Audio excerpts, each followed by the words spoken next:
एक छोटे से गांव में एक पुराना टूटा फूटा घर था जिसमें सास कलावती और बहू प्रिया रहती थी। कलावती का सपना था कि वो अपनी बेटी निमिषा की शादी धूमधाम से करे, लेकिन उनके मन में प्रिया के लिए हमेशा कड़वाहट रहती थी।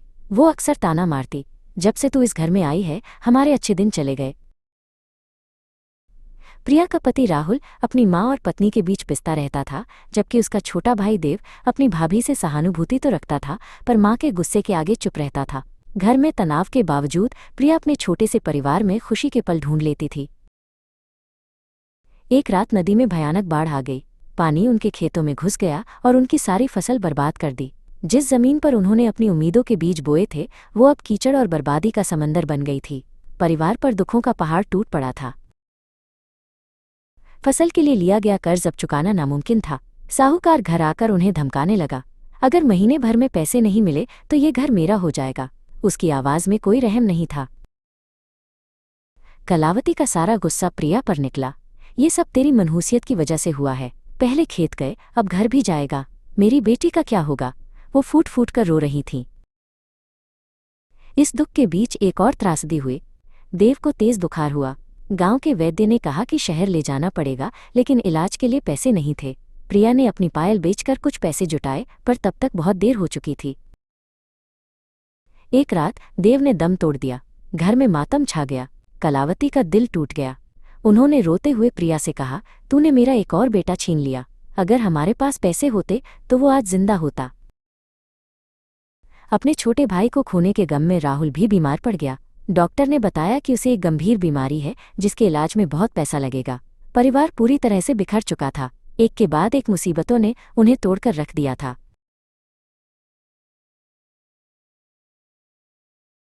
प्रिया ने फैसला किया कि वो हार नहीं मानेगी।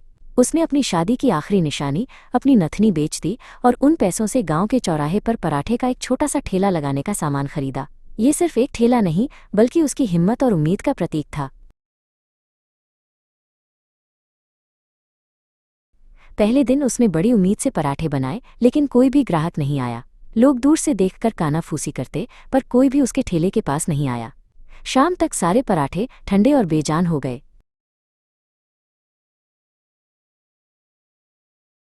गांव वालों ने उसका बहुत मजाक उड़ाया।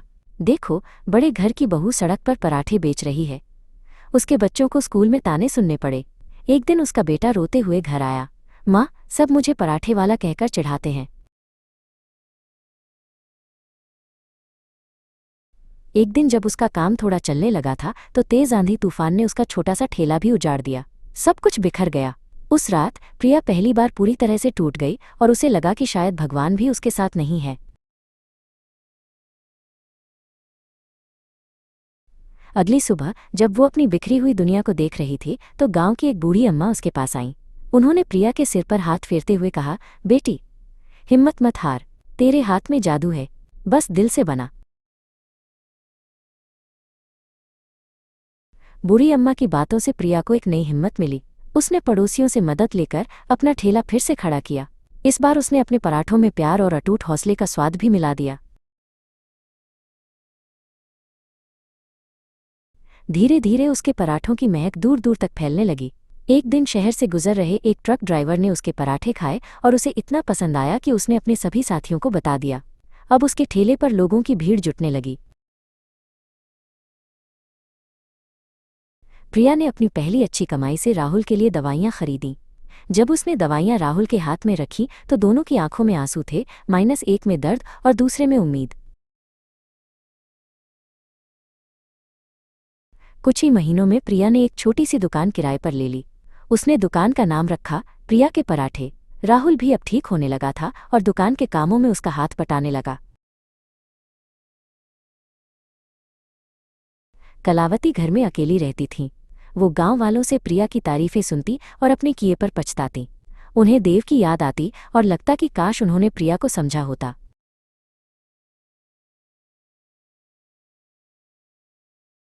एक दिन कलावती दुकान पर आई। उनकी आंखों में गुस्सा नहीं बल्कि पश्चाताप था। उन्होंने प्रिया के हाथ पकड़कर कहा, बेटी, मुझे माफ कर दे। मैंने तुझे श्राप समझा, पर तू तो वरदान निकली। तूने मेरे बेटे को नई जिंदगी दी और इस बिखरे हुए घर को फिर से जोड़ा है। उस दिन के बाद कलावती भी दुकान पर आकर हाथ पटाने लगी। वो ग्राहकों को गर्व से बताती, ये मेरी बहू की दुकान है। सास बहू का रिश्ता अब प्यार और सम्मान से भर गया था। उन्होंने दुकान की कमाई से साहूकार का सारा कर्ज चुका दिया। जिस दिन उन्होंने आखिरी किश्त चुकाई, उस दिन प्रिया ने पहली बार अपने चेहरे पर सच्ची राहत की मुस्कान महसूस की।